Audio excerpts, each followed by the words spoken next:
जी news गणराज्य की बात। अयोध्यातील श्रीराम जन्मभूमी तीर्थक्षेत्राचे कोषाध्यक्ष स्वामी गोविंद गिरी महाराज यांनी केली राष्ट्रीय स्वयंसेवक संघाबद्दल चिंता व्यक्त। पहा काय म्हणाले गोविंद गिरी महाराज। अयोध्यातील श्रीराम जन्मभूमी तीर्थक्षेत्राचे कोषाध्यक्ष स्वामी गोविंद गिरी महाराज यांनी राष्ट्रीय स्वयंसेवक संघाबद्दल गंभीर चिंता व्यक्त केली आहे। गोविंद गिरी महाराज म्हणाले, जशी गंगा नाल्याने प्रदूषित होते तशीच राष्ट्रीय स्वयंसेवक संघ आणि भाजप आयात होत असलेल्या नवीन लोकांमुळे प्रदूषित होत आहेत। त्यांनी स्पष्ट केलं की हे नवे लोक मूळचे हिंदुत्ववादी नाहीत, तर फक्त स्वार्थासाठी संघाचा वापर करत आहेत आणि भाजपचा आधार घेत आहेत।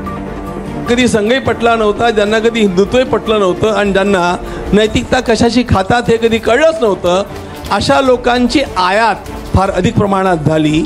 तर गंगा तर शुद्धच आहे, पण गंगेतल्या नाल्यांनी गंगा प्रदूषित केली, त्याप्रमाणे प्रदूषित होण्याची शक्यता, संघ परिवार तरी प्रदूषित होण्याची शक्यता मला वाटते आणि त्यामुळे याही ठिकाणी सावध राहण्याची फार आवश्यकता आहे। गोविंद गिरी महाराजांच्या या विधानानंतर संघ व भाजपच्या कार्यकर्त्यांमध्ये चर्चेला उधाण आलं।